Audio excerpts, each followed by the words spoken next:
Donc je vais bloquer le sacrum et faire reculer l'iliaque, toujours dans le but de mobiliser sa sacro-iliaque. Donc je me place ici, je décale mon patient, je me place à l'intérieur, n'ayez pas peur, tout va bien se passer. Et ici, je vais venir appuyer dans le fût. Selon les tables que vous avez, plus ou moins molles, vous pouvez ne pas mettre la main, mais plus les tables sont molles, plus vous allez juste faire de la compression dans la table. Donc ce n'est pas hyper pratique.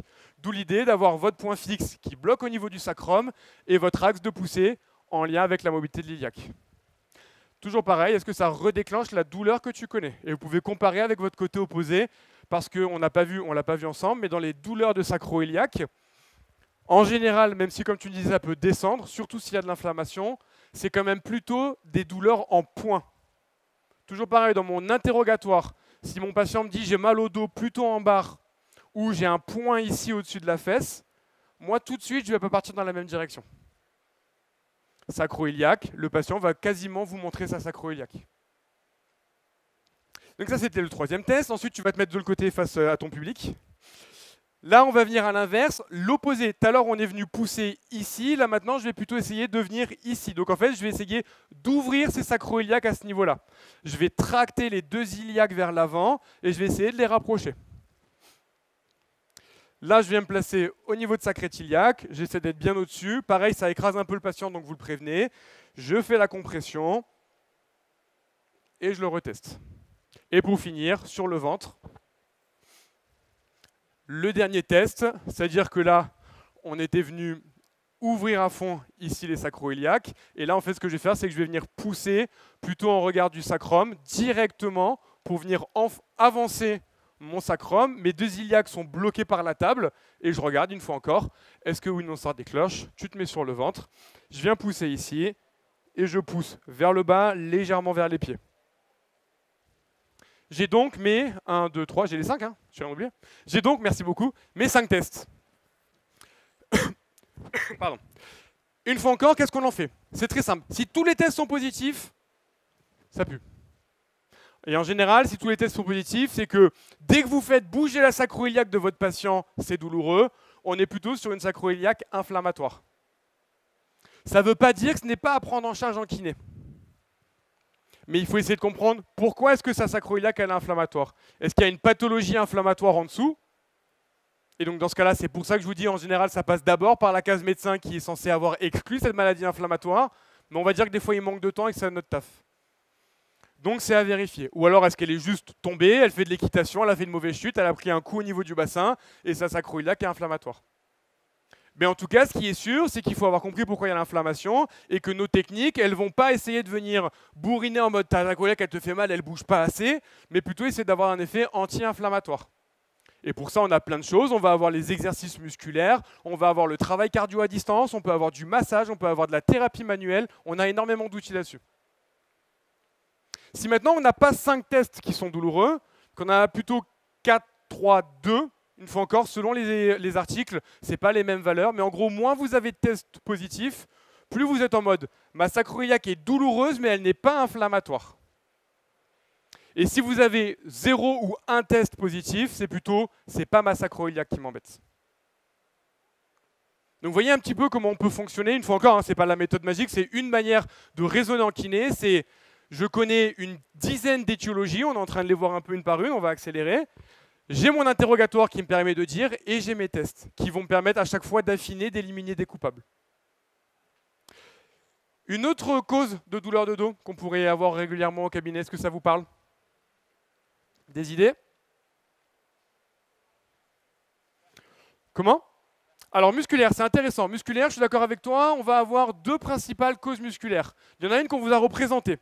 Vous voyez ce que c'est ça, ce petit N? Est-ce que ça parle à tout le monde?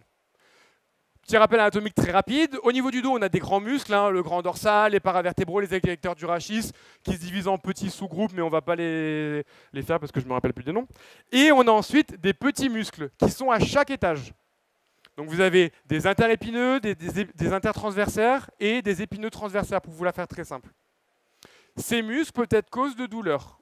Et ça, justement, c'est un truc qui est important avec nos patients.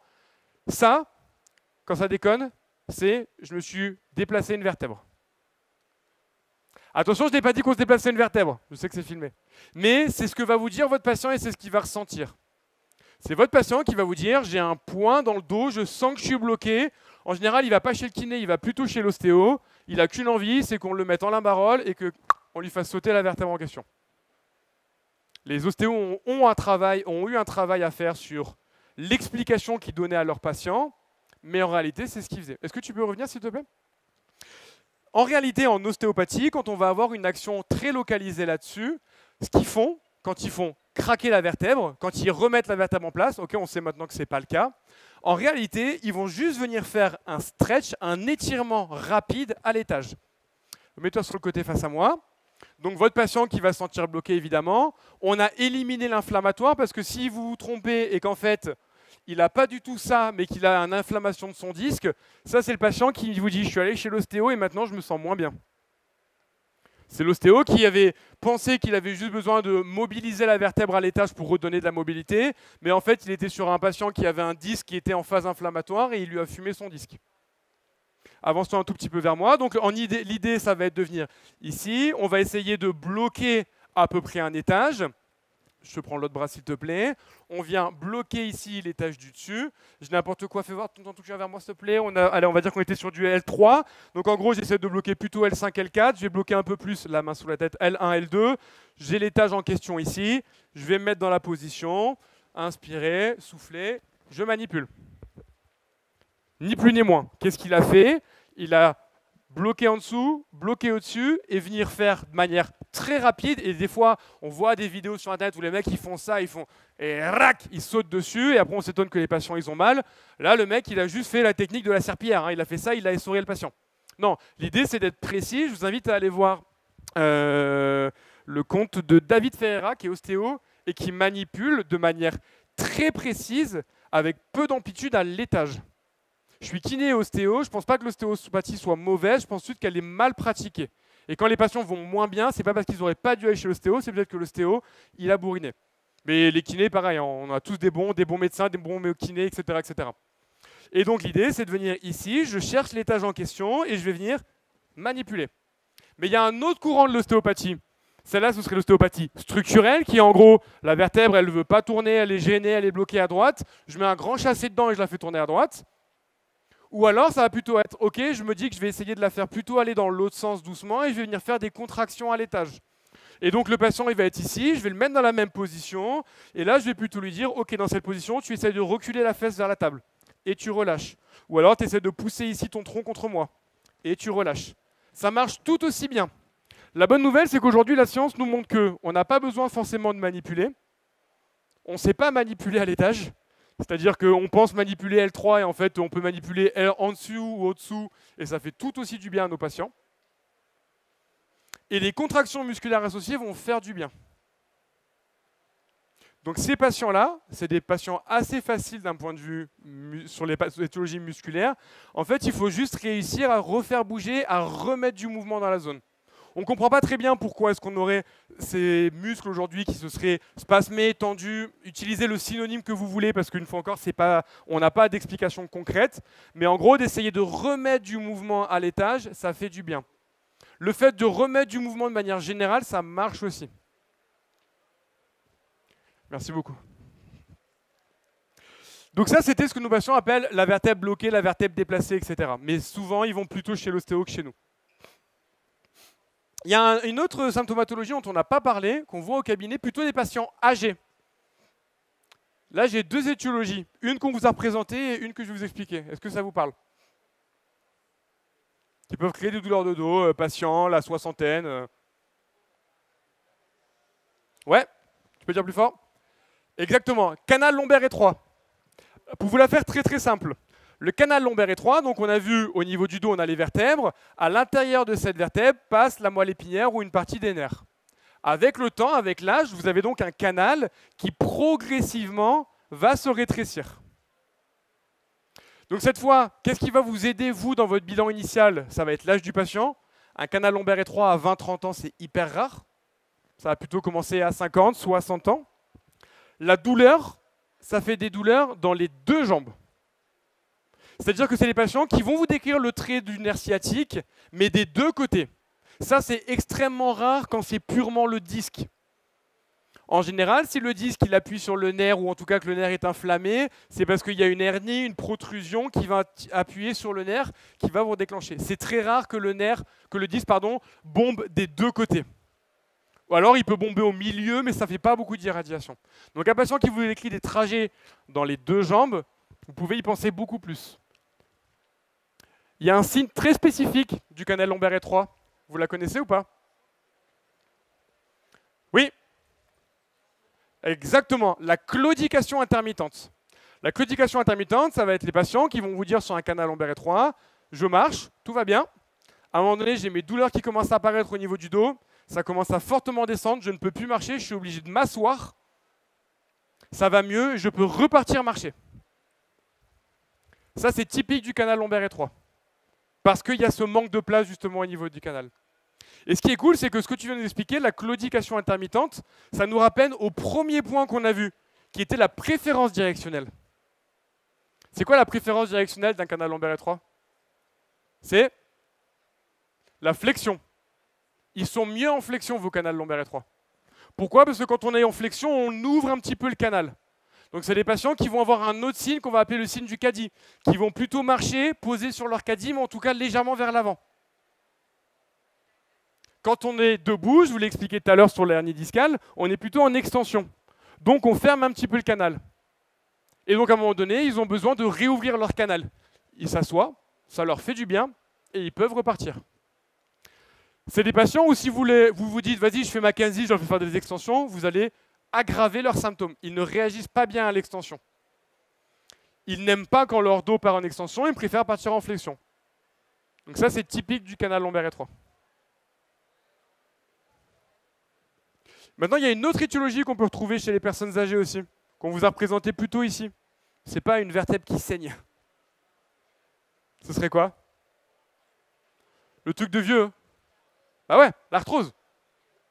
L'arthrose, ça va être soit votre disque qui va dégénérer, donc les discopathies, on n'en revient pas, on en a parlé, mais vous pouvez l'avoir de manière assez spécifique, sur la vertèbre, sur les articulaires postérieurs. Ce qui est intéressant avec l'arthrose, c'est que vous allez avoir deux types de patients qui vont souffrir de l'arthrose. Bon, on l'a vu, plutôt des patients âgés. Plutôt des patients âgés, même si maintenant on le sait, c'est que l'arthrose, on va l'avoir chez tout le monde. Et en général, plus vous vieillissez, plus elle sera présente à l'imagerie. Le problème, c'est que ce n'est pas forcément pour ça qu'elle sera douloureuse. Aujourd'hui, on le sait, chez une population saine, si on prend tout le monde ici, si vous avez 30 ans, il y a à peu près 30% de chances que vous ayez de l'arthrose à l'imagerie. Si vous avez 80 balais, il y a à peu près 80% de chances que vous ayez de l'arthrose à l'imagerie. Monsieur, je suis désolé, je pense que votre imagerie ne sera pas bonne, même si votre dos va bien.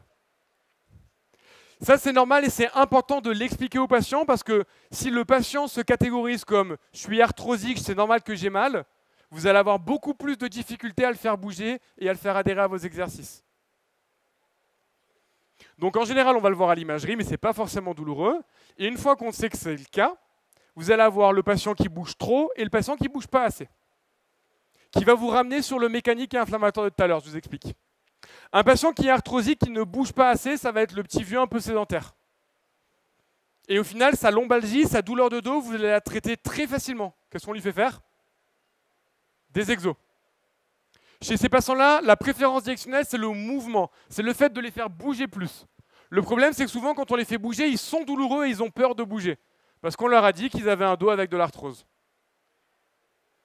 Chez ces patients-là, l'outil exercice est tout aussi efficace que l'outil discussion avec vos patients. Vous devez leur faire comprendre que ce n'est pas parce qu'ils ont de l'arthrose qu'ils ne doivent pas bouger, et ce n'est pas parce qu'ils ont mal quand ils bougent qu'ils ne doivent pas bouger.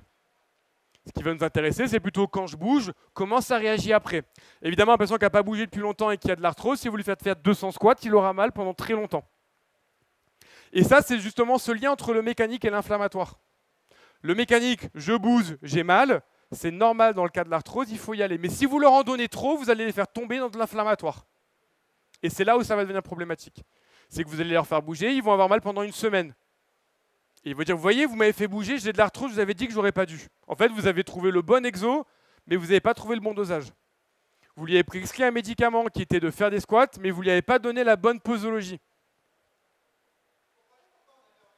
Donc vraiment, l'arthrose, on essaie de les faire bouger. Et après, vous avez l'autre cas qui est le patient qui bouge trop. Le jeune retraité qui kiffe sa vie, qui fait du surf, du snow, qui court, qui n'arrête pas. Et qui en fait, lui, n'arrête pas de se faire mal. Parce qu'à cause de son arthrose, il devient plus douloureux. Lui, vous allez plutôt l'aider à gérer son volume d'entraînement, à calmer ses activités. On ne va pas le mettre au repos complet. Ces patients-là, ils vont bien vieillir, mais ils ont besoin d'être accompagnés pour ne pas trop en faire. Parce que malheureusement, plus on va avoir d'arthrose, plus on va développer de la raideur et plus le dos peut être réactif. Donc ce patient qui court le matin, qui fait le jardinage l'après-midi, qui garde les petits-enfants le soir et qui a mal au dos, en fait, on va plus lui donner de la connaissance sur « Ok, tu as de l'arthrose, c'est pas grave. Par contre, ça te demande juste un peu plus de précautionneux, tu n'as plus 20 ans. Peut-être que tu te sens bien et bravo, mais tu es quand même obligé d'écouter un minimum comment réagit ton dos. » C'est deux patients qui ont la même pathologie, de l'arthrose, mais qui ne vont pas réagir de la même manière parce qu'ils n'ont pas les mêmes activités derrière.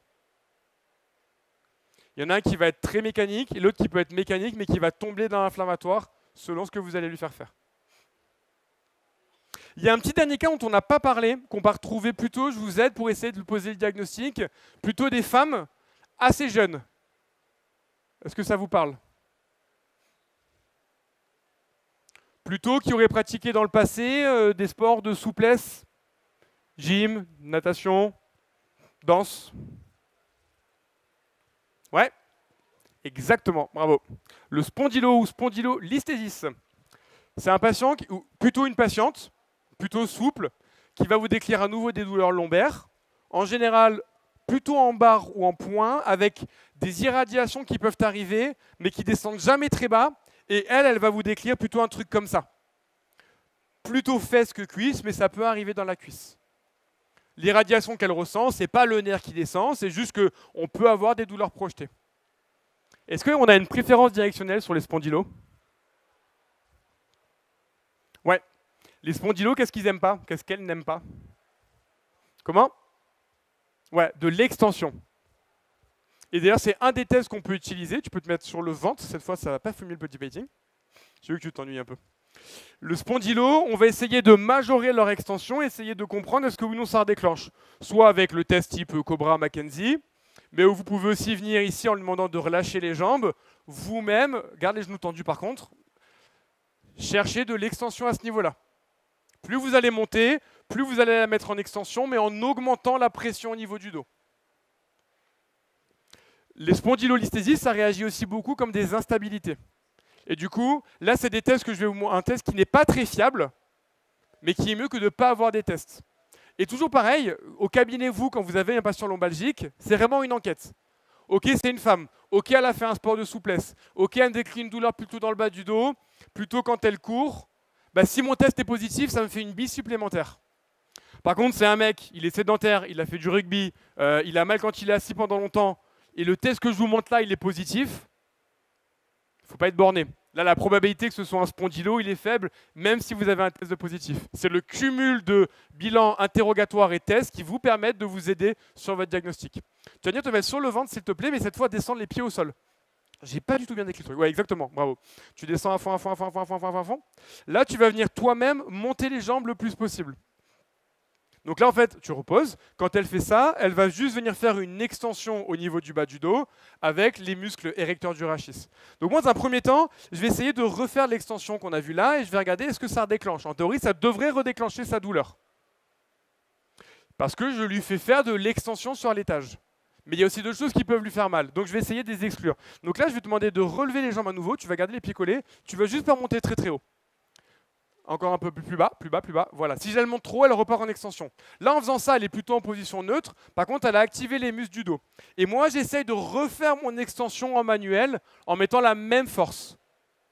Tu peux faire une pause. Donc, qu'est-ce qu'elle a fait? Remets-toi debout.